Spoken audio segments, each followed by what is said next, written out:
Our mother used to make it every fall, Jubal said softly. Percy's the only one who remembers exactly how. The word settled over the table like a quiet snowfall. 12 men who had spent the afternoon laughing at Percy now sat with their eyes lowered, suddenly unsure what to say. Roan Ledger looked from Jubal to Percy, and the hardness that had remained in his face all day finally disappeared. "My wife used cinnamon," he said. "She made something almost exactly like this." Percy lowered her eyes. "I'm sorry." Roan shook his head slowly. "Don't be. She's been gone 8 years. For a moment, the ranch owner looked less like a powerful man and more like someone carrying an old wound. Percy did not know what to say to that. She understood grief too well to offer empty comfort. Her own mother had been gone for 2 years, and her father had followed her the next spring, leaving Percy with a 9-year-old brother and a homestead that the bank eventually took from them. She had learned that grief did not disappear simply because the world expected you to keep walking. Sometimes it sat beside you quietly while you cooked dinner. Sometimes it appeared in the smell of cinnamon. Sometimes it followed you all the way across the state. Roan slowly pushed his chair back and stood. The other men watched him carefully. He walked toward Percy, stopping a few feet from the kitchen doorway. "You made all this with what was in that kitchen?" he asked. Percy nodded. "Most of it."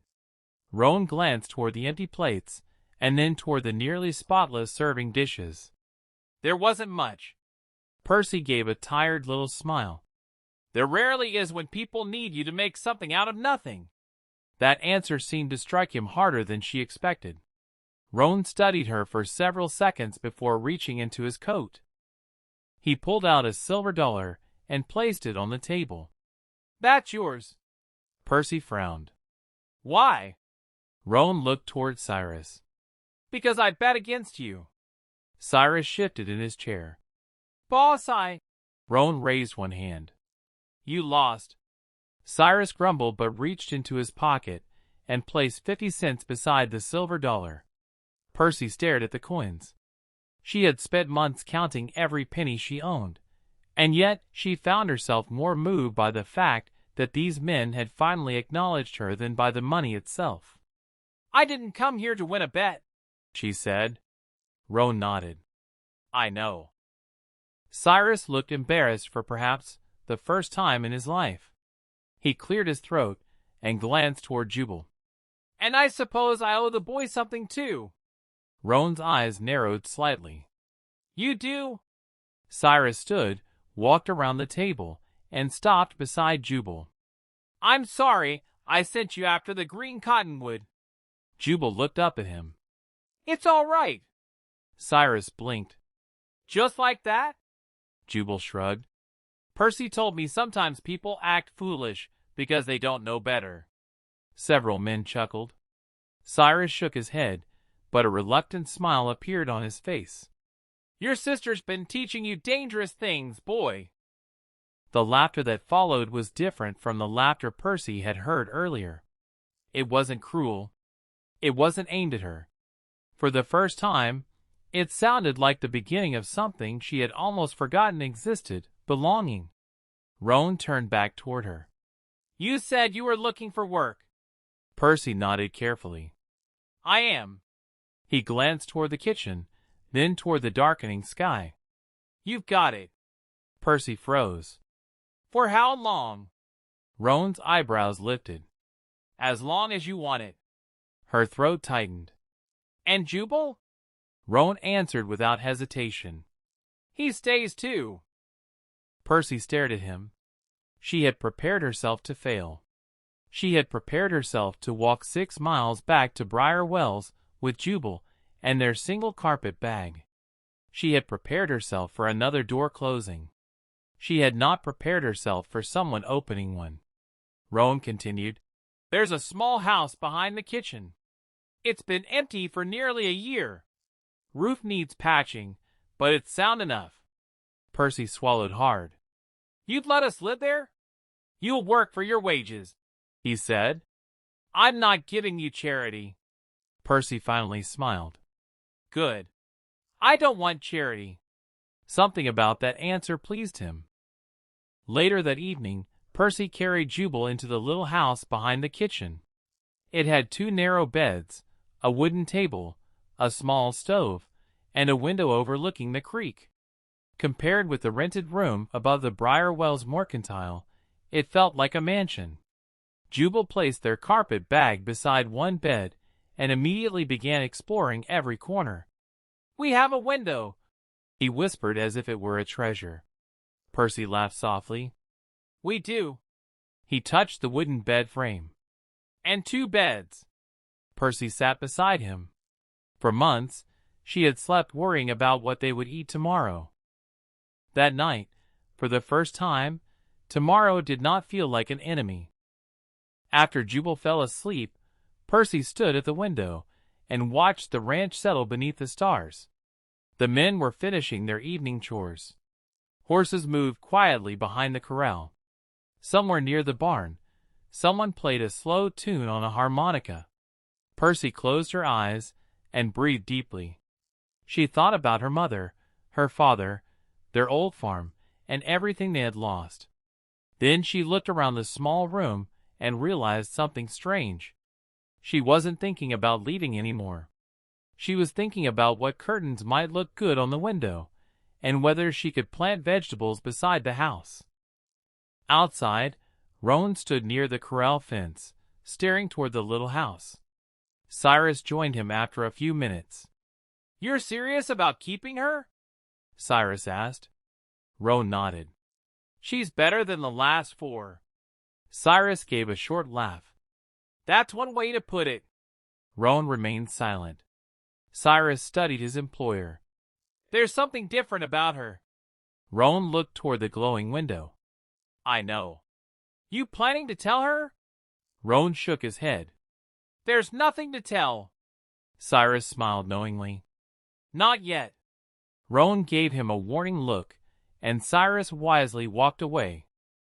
Inside, Percy pulled a small jar of cinnamon from her pocket. She had saved the last little bit from her mother's kitchen for years. Tonight, she placed it carefully on the shelf beside the stove. It wasn't much, but it was hers. She looked at Jubal sleeping peacefully and whispered, "Maybe we're going to be all right." For once, she believed it. The next morning, before sunrise, Percy opened the kitchen door and stopped in surprise. The empty shelves were no longer empty. Flour, eggs, fresh milk, potatoes, onions, vegetables, and good cuts of meat filled the larder. Someone had even brought a new sack of coffee. Percy stared at everything in disbelief. Then she noticed one final item sitting on the shelf, a fresh jar of cinnamon. She picked it up carefully. "Morning," Roan said from the doorway. Percy turned. He stood there holding his hat in one hand.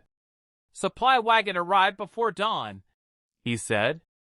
"Figured a cook ought to have what she needs." Percy looked at the cinnamon again. "This too?" Roan nodded. "This too." And for the first time, Percy smiled at him without fear. The days that followed changed Flint Hollow Ranch in ways Percy had never expected.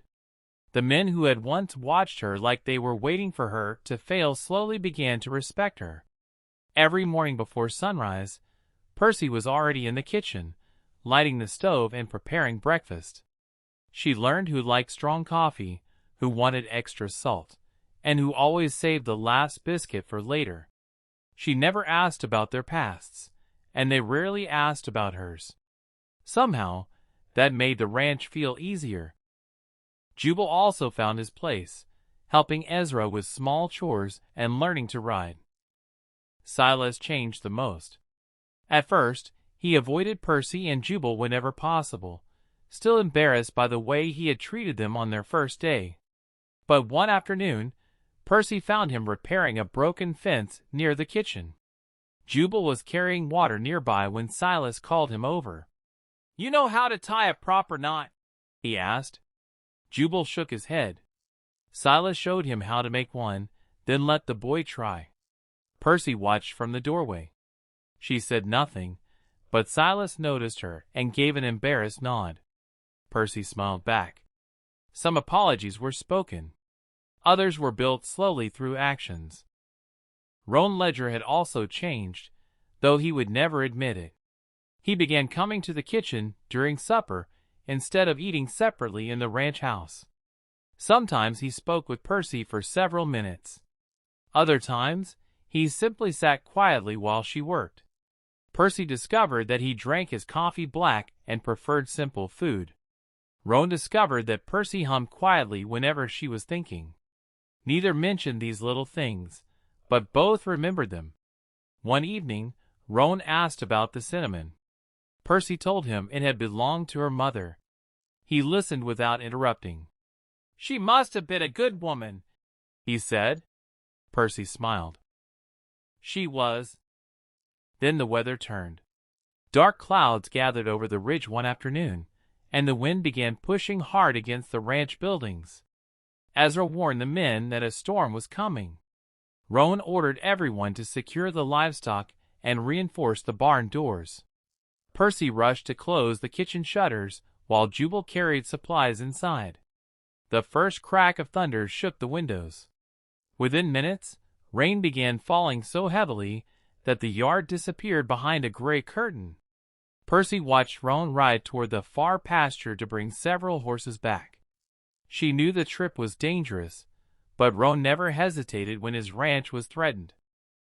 A sudden flash of lightning struck somewhere beyond the barn. The horses panicked. Their frightened cries echoed through the storm. Percy stepped outside and saw several men running toward the corral. Then she noticed one horse trapped beneath a fallen section of fencing.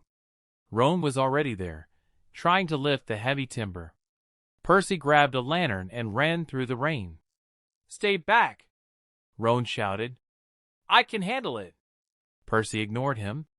"Then we'll handle it together." She dropped beside the horse and began pulling loose boards away. Mud covered her dress, rain soaked her hair, and the lantern nearly went out, but she refused to stop. Roan lifted the broken beam with all his strength. Percy crawled underneath and reached the frightened horse. "Easy," she whispered. "You're all right." The animal trembled violently. Percy spoke softly until it finally stopped fighting. She freed its leg and shouted for Roan. Together they pulled the horse away from the wreckage. The moment they reached safety, another section of the fence collapsed behind them. Roan grabbed Percy's arm and pulled her back. They stood in the rain, breathing hard. For a few seconds, neither spoke. Then Roan looked at her muddy dress and shook his head. "You never listen, do you?" Percy pushed wet hair from her face. "You aren't listening either." Roan stared at her, and despite the storm, a smile slowly appeared. "Fair enough." They walked back toward the barn together. When they reached the kitchen, Jubal ran toward Percy and hugged her tightly. "I thought something happened to you." Percy wrapped both arms around him. "I'm fine." Roan watched them quietly. Something in his expression changed when he saw how fiercely Percy protected her brother. He had known loneliness for years, but that moment reminded him how much he had missed having people he cared about. For the first time, Flint Hollow didn't feel like a business anymore. The storm damaged part of the barn roof and destroyed several fence sections, but nobody was seriously hurt. The next morning, the entire ranch worked together to repair the damage. Silas and Jubal worked beside each other, carrying smaller pieces of wood. Ezra repaired the gate while Cyrus directed the older hands. Percy cooked breakfast for everyone, and when she carried the food outside, the men cheered. "Careful," Cyrus called. "You'll make us expect this every morning." Percy laughed. "You'd better work harder then." Cyrus grinned. "Yes, ma'am." The same man who had once bet against her now treated her like she belonged there. That evening, after the repairs were finished, Percy found Roan sitting beside the creek. The sunset painted the water gold. She sat a few feet away from him. For a while neither spoke. Finally, Roan said. You know, you didn't have to risk yourself yesterday. Percy looked at the water. Neither did you. He nodded. That's different. Percy smiled. Why?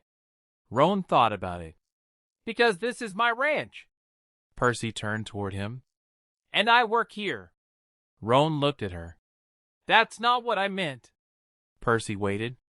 He struggled for words. He wasn't used to saying, I didn't want anything to happen to you. Percy's heart beat faster, but she looked away. Nothing happened.